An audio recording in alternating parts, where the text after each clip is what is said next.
fit.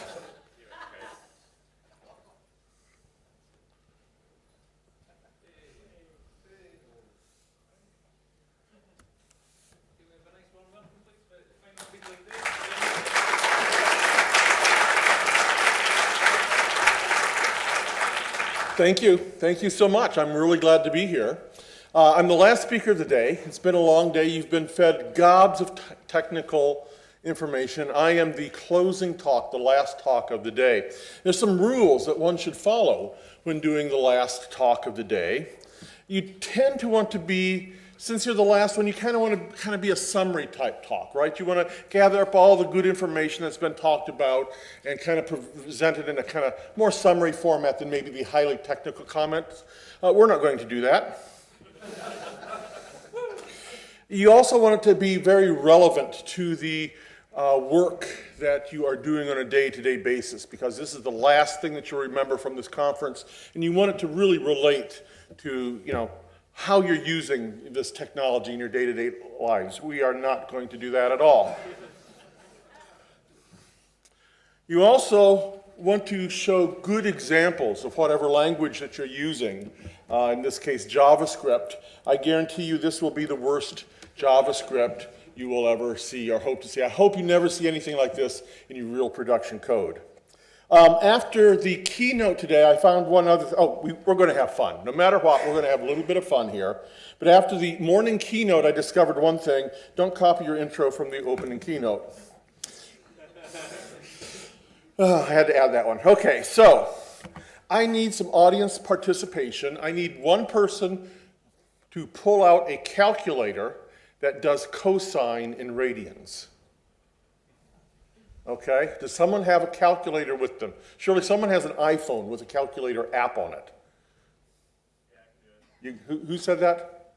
Way up there at the top. Okay, pull out your calculator. Make sure it's in radians mode, and type in a 0 and press the cosine button. Okay?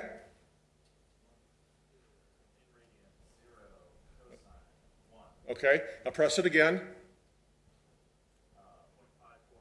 Okay, now press it again. And keep doing that for a while. We'll get back to you. But just keep pressing that.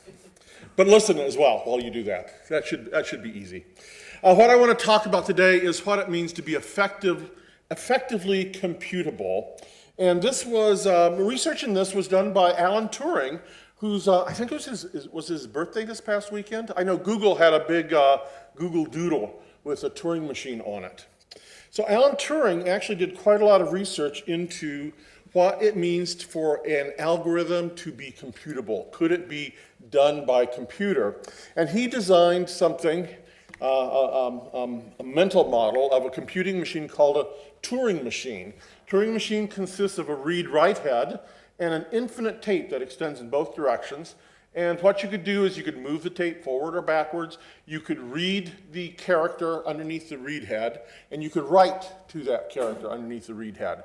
But you can only write one position at a time. You can only read one position at a time. And you wrote a program to control that.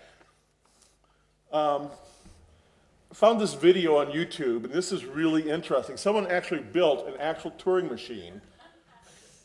And what you see here is the tape is like a whiteboard, a strip of whiteboard-like material. And he's using a whiteboard pen to write.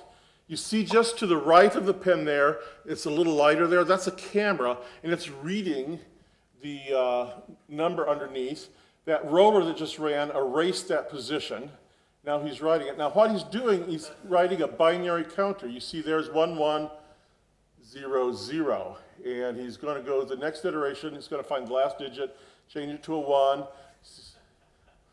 And he says, okay, that's good. So now he's going to do it again. Okay, the 1 this time goes to a 0. We carry the 1, erases the 0, puts a 1 down. We read the next character in there, all 1s, and that's okay. Okay, so now we erase the 0 and put a 1, and yeah, okay, we're good. Now we'll go to the next iteration. We want to replace the 1 with a 0, carry this one. Now he's slowing it down. That was fast speed. This is the normal speed it runs here. It carries the 1, adds it in, and this is a 0 now. And we're almost done. We'll let it run to the very end here. Just to prove it can be done, we write the 0. He scans for the next character, finds that it's blank, rolls back, and he writes the 1, and there you have it. You have binary counter in a Turing machine. That's cool. Can you imagine what it would be like to program one of those things? That machine right there is capable of calculating any algorithm that you write today in your JavaScripts. Now, its output is a little different, but the basic algorithm they're talking about can all be computed like that. In 1936-37, Turing released some papers that talked about this, and essentially the paper said anything that is effectively computable can be computed by a universal Turing machine. So any language is equivalent to a universal Turing machine. A number of years earlier, Alphonso Church was working also on this very same problem. But he wasn't working with a Turing machine. Now, a Turing machine, although very primitive, we can kind of wrap our heads around. We can kind of understand what it's doing. Church was working with something called Lambda calculus, which is actually quite a bit different. This is the basics of Lambda calculus right here. You've got the little Lambda function, or Lambda character, and that indicates the beginning of a function definition. You say this function takes a argument called x. The period denotes the beginning of the body of the function, and then whatever comes after the period is what is returned by the function. So this is an identity function here. Anything you give it, it returns back the same value. You have arguments, you have variables, and you have functions. That's all you have in Lambda calculus. There is nothing else but variables and functions. That means to represent things like numbers, we represent them using functions and variables. 0 is represented by a function that takes an argument f and returns a function that is essentially the identity function.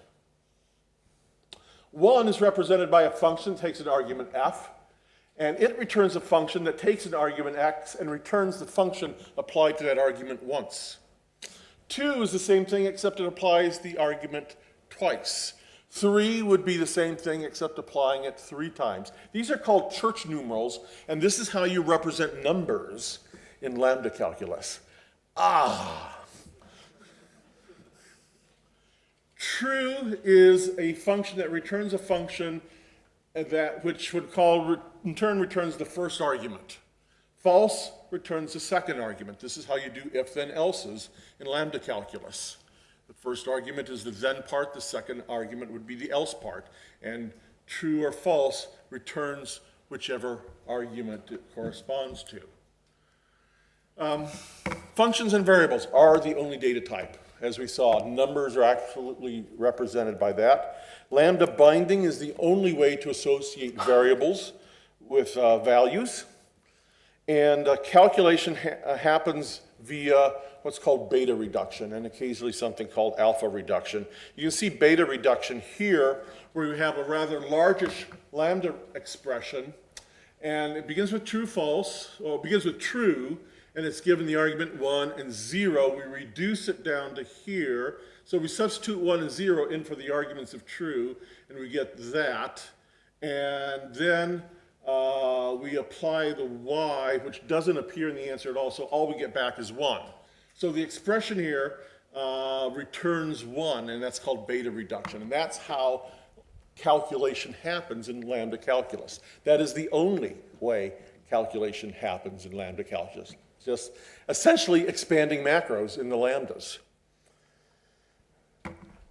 Church said anything that is effectively computable can be computed via Lambda calculus. Whoa! Really? This is entirely different than the Turing machine, which we already saw calculates anything. And so the question became, we have Lambda calculus, we have Turing machines, and both people were claiming that you can calculate anything with them. It took them years to decide that, yes, actually the set of things that is computable can either be done by a Turing machine or lambda calculus. They both compromise the same definition of computability. So that actually, I think that wasn't until the 1950s they were able to prove that Turing machines and lambda calculus were equivalent. So they spent like 20 years on this problem, and it's amazing to me. So influences today. We see lambda calculus popping up in a lot of our languages, Lisp being a prime example, but Ruby, we see lambda very explicitly there. JavaScript, the function, anonymous function, is essentially a lambda in some very real sense. So we see the influence of lambda calculus all over our programs, although we are not restricted in the same way that they were in lambda calculus. Okay, let's talk. So we got lambda calculus down. We're ready with that. Let's talk about something called a fixed point. What number did you end up with?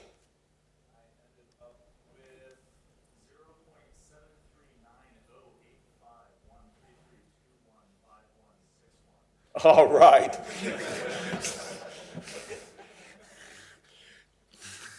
Turns out that if you keep applying cosine to itself over and over and over again, it converges upon a single number that's approximately approximately 0.739 blah blah blah. Converges very slowly. It happens around 91 iterations through this. So it converges and you get that one number out. Now what does that mean? That means that that number 0.739 ... is a fixed point of cosine. And essentially that if I give cosine its fixed point, it returns its fixed point. And that's exactly what the definition of a fixed point is. Any number you give to a particular function, and that function returns that original number, is a fixed point of that function. Any value that when given to a function returns the same value is a fixed point. Here's the definition. And there's actually lots of fixed points. Cosine has its fixed point. Sine has a fixed point of 0. We didn't do sine because that's not nearly as much fun as having someone punch cosine all the talk long. Square root has 2 fixed points. 0 and 1 are both fixed points of square root. Okay.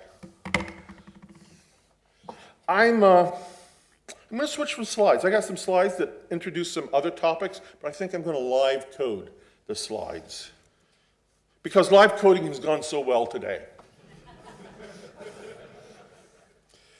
Just a little explanation here. The first lines, the console log line at the top and the parentheses at the bottom is just giving me an environment where I can evaluate this buffer and return what's there. So anything I have a return in here like that, it will, when I run it, it will show up here at that bottom buffer.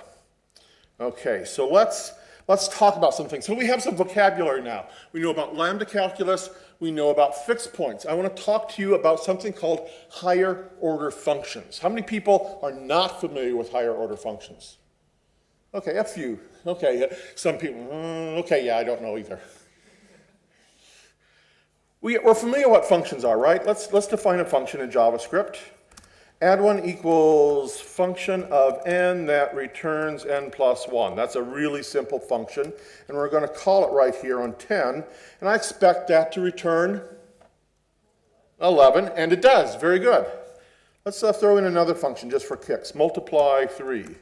It's a function of n that returns n times 3, and if I wrap this with around small 3, like that, we expect to get 33. Okay, so we understand functions real good. There's no problem there. Let's create a new function called makeAdder. And it is a function that takes an argument x. And it returns a function of n. And that function that it's returning will take n plus x and return that value. Ooh, yeah, ooh, oh. Okay, that's a little mind-boggling there. Then let's define add1. Instead of being a function, it's going to be makeAdder1. I want to create an adder function that adds 1 to any number. And I'm going to run this now, and we should still get 33.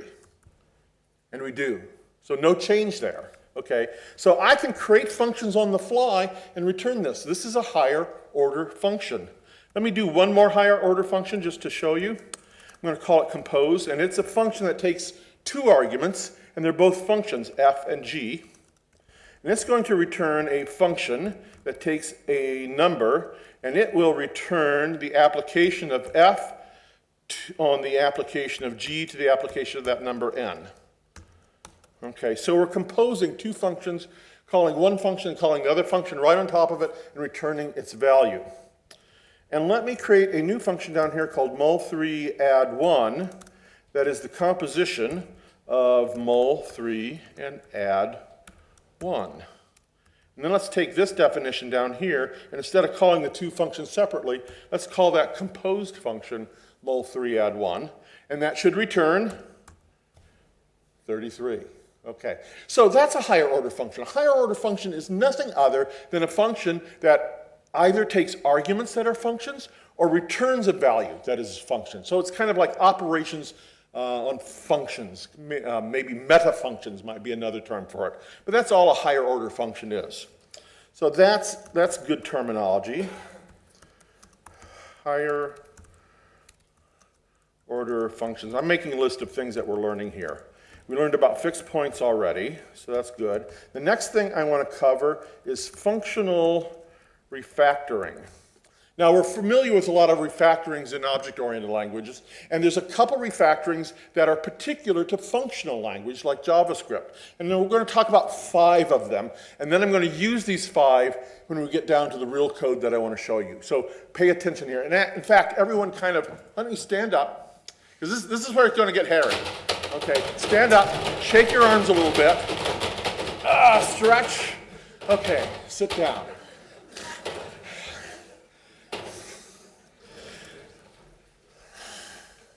I asked, do you really want to do this talk in the last talk of the day? Sure. Bring it on, all right. The first refactoring I'm going to talk about is the tenant correspondence principle. And that says I can take any expression, wrap it in a lambda, and then immediately call that lambda, and it has no effect on the value of that function. Let me demonstrate. I'm going to go down here. Let's go down here to mul3, and here's an expression n times 3. I'm going to take that, I'm going to wrap it in a lambda, JavaScript's version of a lambda. Okay, close it off here, then immediately call it by adding empty parentheses. That's a wee bit large. That's still good size for everyone? Yeah. Okay, so I took n times 3, wrapped a function around it, and then immediately called the function. Okay, let's run this and make sure we still get 33. Yay. This is my green test celebration thing here. Yay. Okay, let's do it one more time. I want to show you wrapping a functional value, and I'm going to do it a little differently this time because I'm working in Emacs, and I have a macro that actually does this for me, and I want you to see me use it here in this example. I'm going to run the refactoring. I'm typing the command down here at the bottom, the refactor tenant command, and it's going to take this functional value right here, wrap the whole thing in another function, and immediately call it. Like that, okay. And we're going to double check we didn't change our value. Still 33. So that proves, or at least should convince you that the tenant correspondence principle makes sense. I'm going to do another refactoring called introduce binding. Now, introduce binding says that I can go here and I can change this function of no arguments to a function of one argument by just introducing a name that's not been used, a free variable, if you will. And XYZ has never been used here in the program yet. And then I can go to the place where I'm passing the value to that variable, and I can put anything I want to in there, any value I want. And since XYZ is never being used, let's format this a little nicer. So I'm functioning with XYZ, passing in 1, 2, 3, 4, 5, 6 as the value of that, that won't change a thing because we're not using XYZ anywhere. Still 33. That's the introduce binding. I've got a macro for that too that we'll see a little bit later.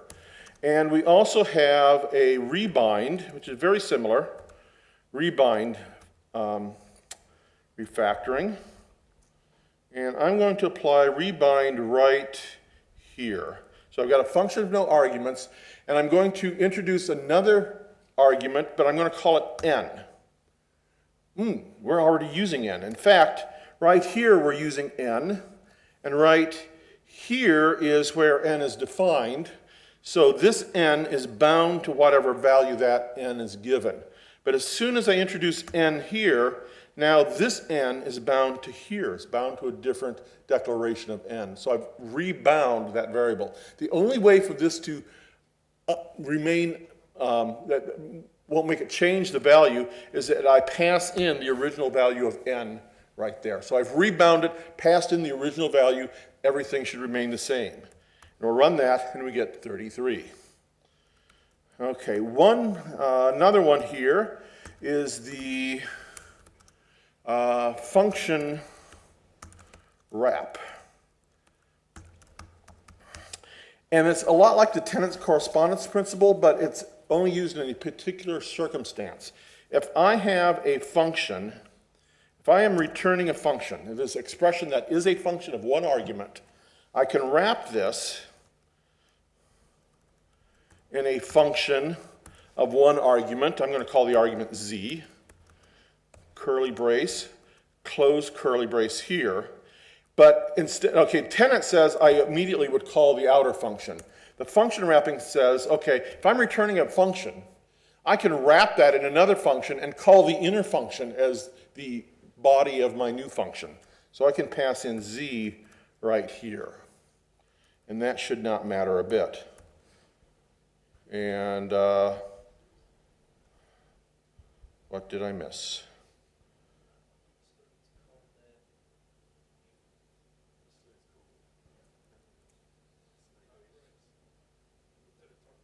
Am I missing a brace?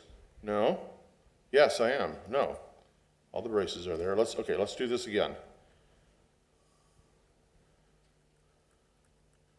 Okay, backed up. This is the original. This still works. Okay. Let's do it with the macro to make sure. Okay. We're going to refactor, not rebind, function wrap function. The argument name will be z. Oh, let me do that again. I got to highlight the whole thing. Wrap function, argument name z. I think I forgot a return in there somewhere. Yeah, and it's still 33. Okay. So the macro knows how to do it. My finger slipped up there. That's why I'm going to use macro in the real thing. Okay, one more really simple one. And this is inline function. And I can take the definition of any function. I'm going to take the definition of makeAdder and going to replace the name makeAdder, where it's called, with the actual definition of makeAdder. Let me get rid of the useless assignment there. I run this, and I still get 33. Now I can do this over and over and over again. I can take compose, replace it down here, still 33. I can take add one, and it goes down here. And I can take multiply 3, and it can go down, where's multiply 3? Oh, there it is. You didn't believe me when I told you you see really ugly JavaScript, did you? And I can take the whole thing here for mul3 add 1 and replace it in here like that. And now I've got a pure Lambda expression with nothing but function calls in a single expression and no assignments.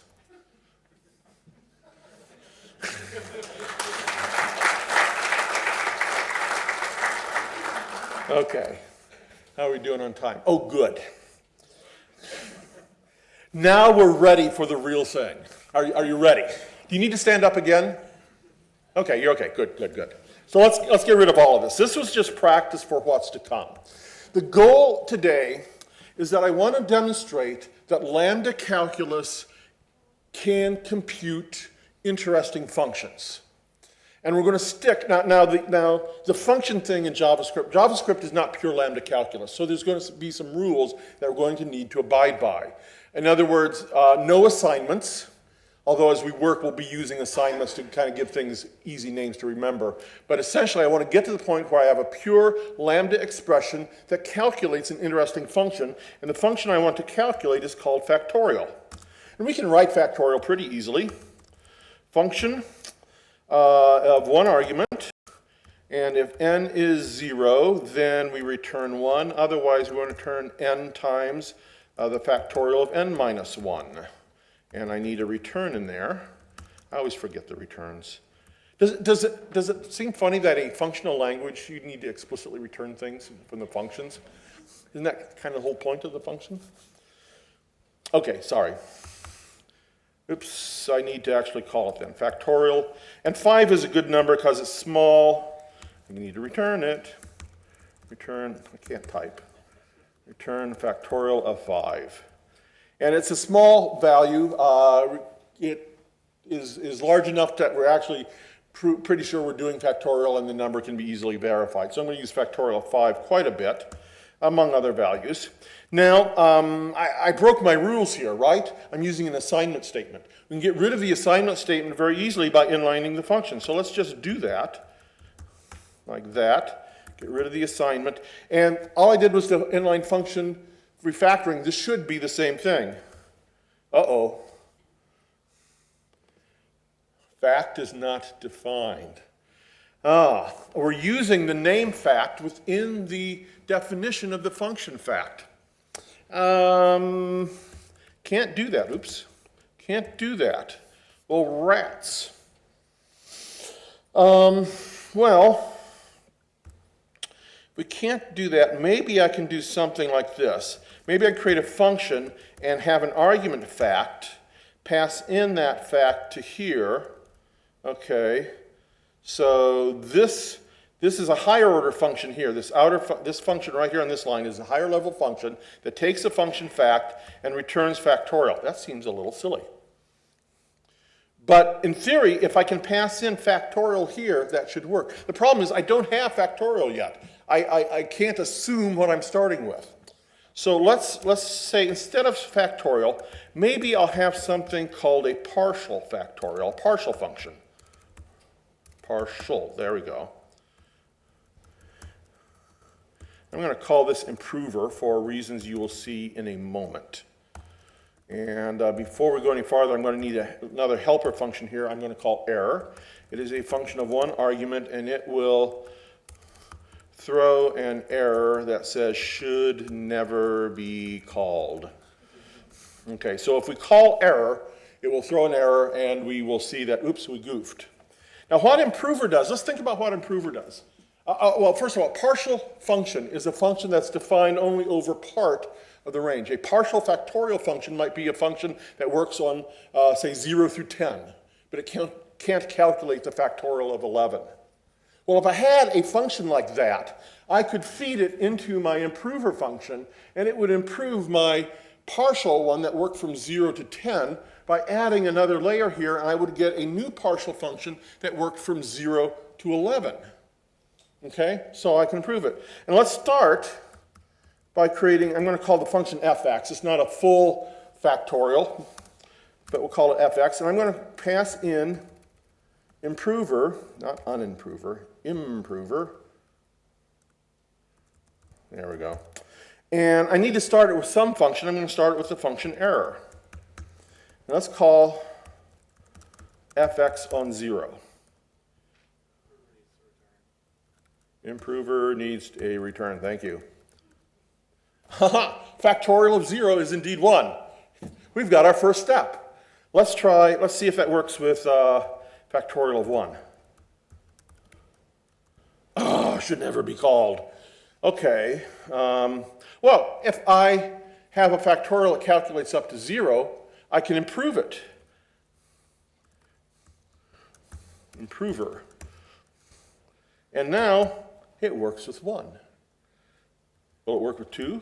No. should never be called. Well, okay, you're seeing the pattern here, right? Ah, factorial of 2. In fact, I can go as high as I care to by just calling improver over and over again. Make sure I got the right number of parentheses. Yeah, factorial of 2. Our factorial of 5 is good. Factorial of 10 is good. 20 is too big, but 15 is not quoted right. 15 is too big. How about 12? 12 is too big. 11. There we go. So here's a factorial that will go up to 11.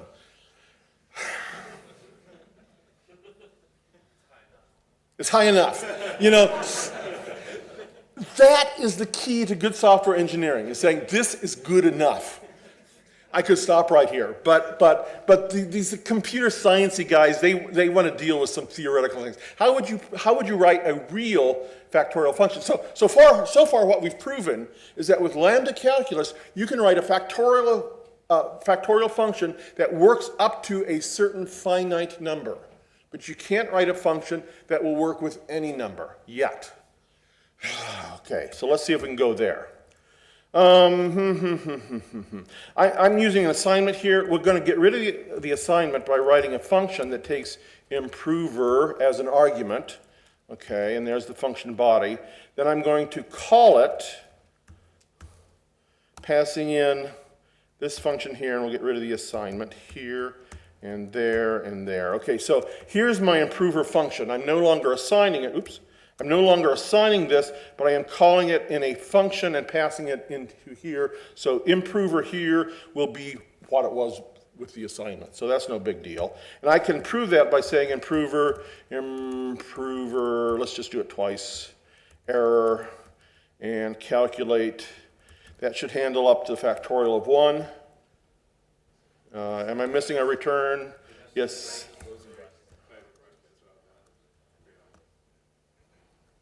Oh, I want to get rid of that too. Closing brace. Oh, not there, and not that.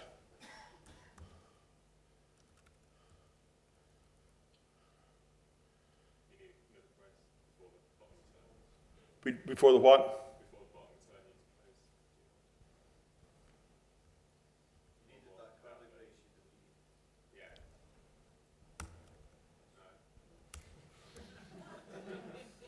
Which, I'm sorry, I'm totally missing it. It's that one matches. Oh, that's what I need. fx is that function. Okay, thank you. There, yay. Okay, that was hard work. If it works with 1, should fail with 2, yeah, should never be called. So I'm doing the same thing here, and we can call improver as much as we want to and never get anywhere. So let's not do that. I'm going to change this back to a 5 now.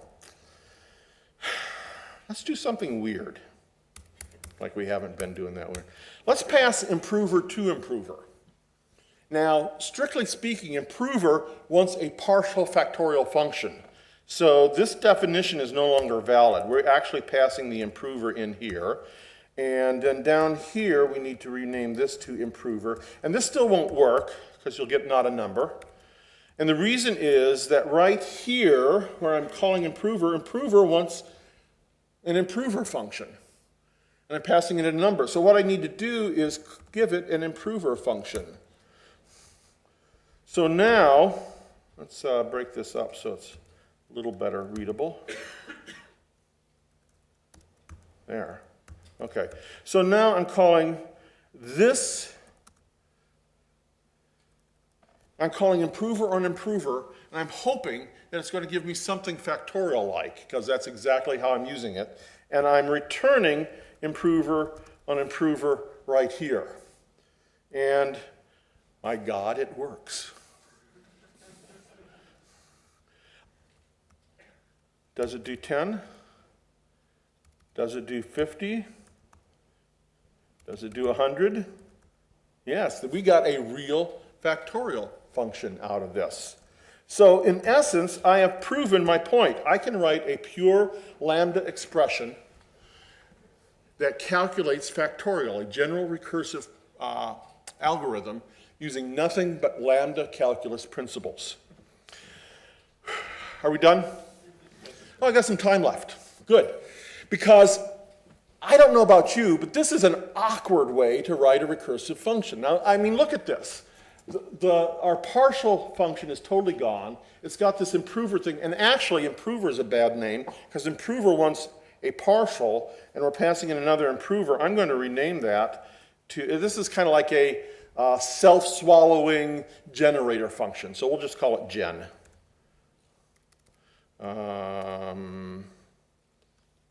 Replace improver with gen. So it's kind of a generator function that you feed it itself and it produces your factorial function. And yeah, that was a good refactor. Let's go back to 5. So it's easier to verify we're getting the right numbers.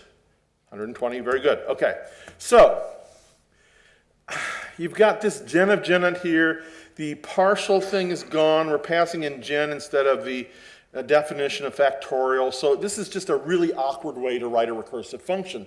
So let's see if we can improve on this. I'm going to start by taking this value right here that's highlighted, and I'm going to refactor it using the tenant correspondence principle. In other words, wrap it with a function and call the function immediately.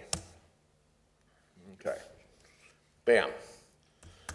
And that still works. Okay, so we're still good. Break that up a little bit here. And now let's use the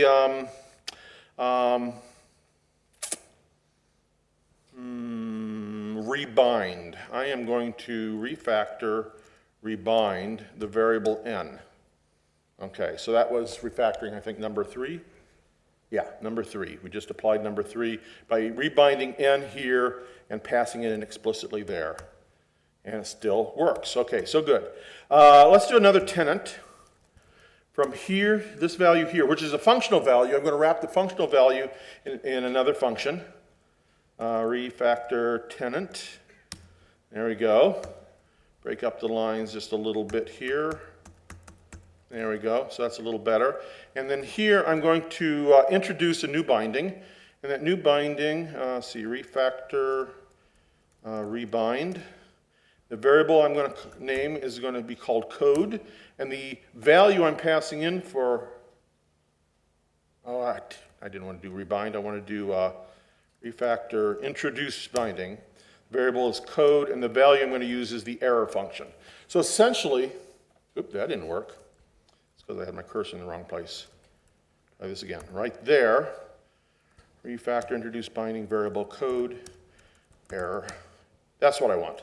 So this function right here, from here to here, takes an argument called code. I'm passing in the error function, but I'm not using code anywhere, so I will never accidentally call the error function. Everybody agree? And we get 120. Everything's happy. Okay, very good. Well, shoot, I can pass anything I want to in here. I mean, if I'm not calling it, I can pass anything. Let's pass in the gen function, because we're certainly in scope of gen right there. So I can pass that in, and that's good. Well, if I can pass in gen, why don't I pass in gen of gen? Yep, that still works. So now gen of gen is bound to code. This call right here, gen of gen, is in scope of code. I can replace that with code. That's just value replacement. And it still works. Oh, cool, look. If I rename code to partial, I have suddenly gotten back my partial factorial function in exactly the form I like to write it, right there in the middle of everything. It's just got all this goop around it. Let's see if we can get rid of, let's see if we can pull that out of the goop. And this is going to be another tenant from here down to the bottom right there. Refactor tenant. Let's format that a little nicer. There, select everything, reformat everything, there we go. Cool. Let's now do a refactor with introduce We're going to call it code again, and we're going to use error. Okay. Still works? Now, let's see. What could be an interesting thing to pass in for code? Since I can pass in anything I want to. Hey, look. I've got this partial factorial function from here to here. I'm going to replace this with code, and then initialize code with that function value. Format, run the thing. We haven't broken anything yet. And now, look what we've got. Let's clean this up just a wee bit. Like that. Maybe join these lines together. See if we can get to fit all in one line. There we go. Okay, so now look. This is the code that, in fact, let's rename code. Code is now improver. I'm back to improver because I'm past, this is the improver function that takes a partial factorial and generates a real one better. I pass in an improver to this outer function here, and it generates a function that is our factorial code. But the goop is here. The function is down here. The improver is here. So let's pull this out into separate pieces now. So let's pull this out, and this is going to be factorial improver. Let's paste it right there, and this is factorial improver. Okay, and this function right here, I'm going to pull out, and we're going to call that function y. Y equals, okay. Run this, still good. Okay, so I've pulled the pieces apart so we can talk about it. Now let's see what we've got here. Oh, this is interesting, look. Y is a function that I give an improver to, and it returns factorial.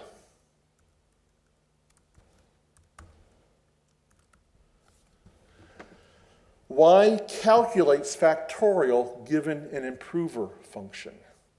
I want to point out that if I have factorial and I feed it to fact improver, what do I get out of it?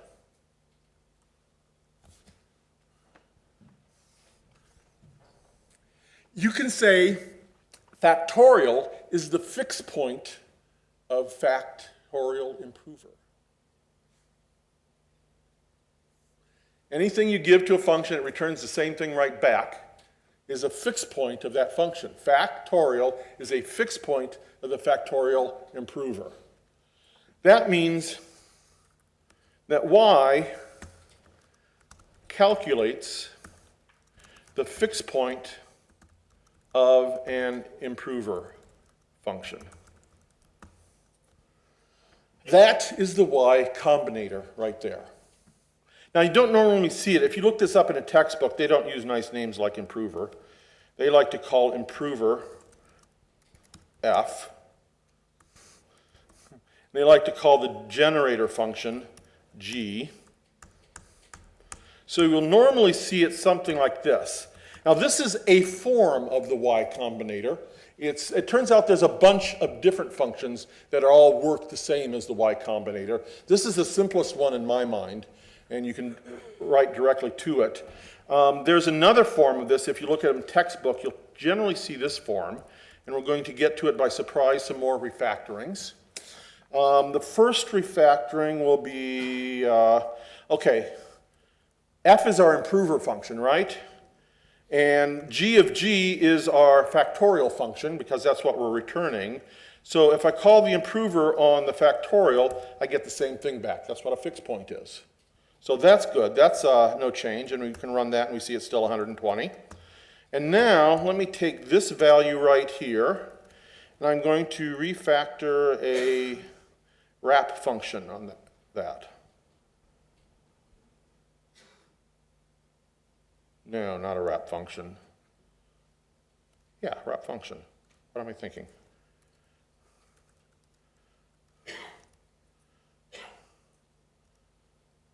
Yeah.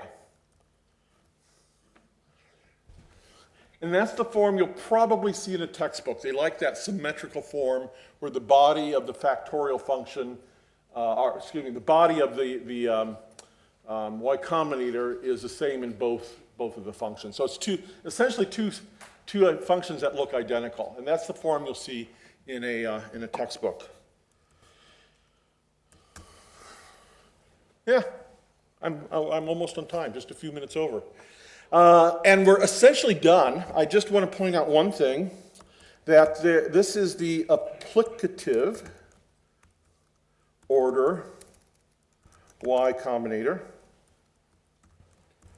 And I can spell order a little bit better than that. Order. Okay. That's the applicative order y combinator. Applicative languages evaluate their arguments before they call the function.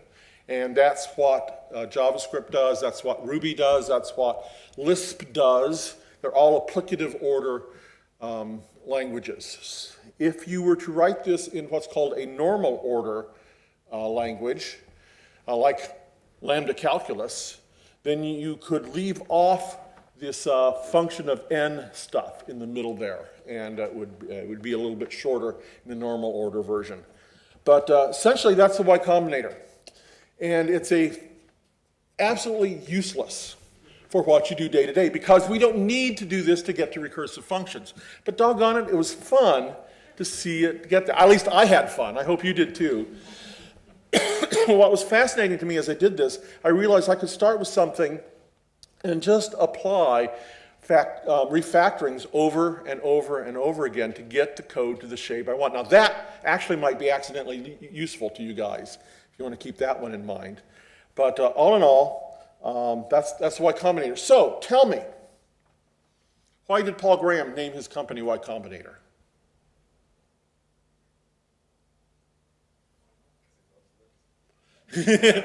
He loves Lisp. But the Y Combinator is the thing that makes something recursive. It takes something that's finite and makes it infinite. And that's what his startup is trying to do. Take things that are starting small and make them bigger. So I think that's part of the reason he chose the name for that. So thank you very much. Do we have time for questions? Do you want to have questions? Go ahead. Yeah, see, I kind of figured this would happen. Their brains are just a little bit fried. I think one guy's just leaking out his ear in the back there. Any questions before we close? Yeah.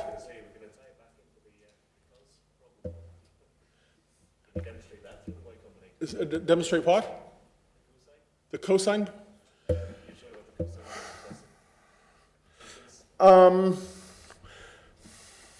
I need a recursive definition of cosine. I don't have that off the top of my head. And when you start, what you do, okay, so any recursive function that you want to demonstrate here, you start with an improver function. So another one that comes to mind is maybe a Fibonacci improver. I can't type, improver. I'm not going to type it out. My fingers I've reached the limit of my typing ability. But you define a function that takes a partial Fibonacci and returns a Fibonacci that's one better. You feed that into the Y Combinator, you get a full-blown Fibonacci function out of it. If we had a recursive definition of cosine, which I'm not sure we have, then you could do the same thing with cosine. The point of the cosine, though, is just to demonstrate what a fixed point is. Okay, good question. Anyone else? Yes? Have you ever been tempted to try and build this as a Turing machine?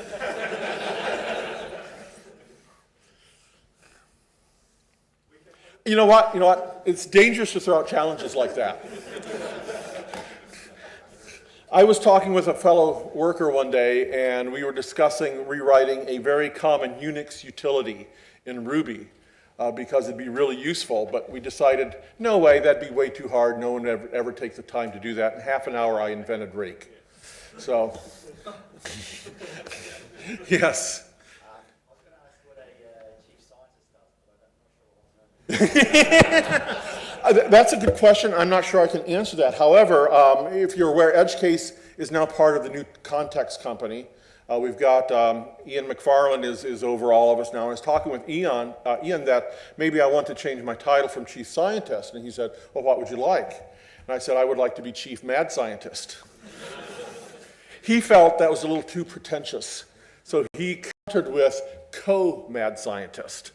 Okay, that's cool. Who's the other one? He says, the position's currently unfilled. So I have to do both jobs. All right. Hey, thanks, guys. I really appreciate it.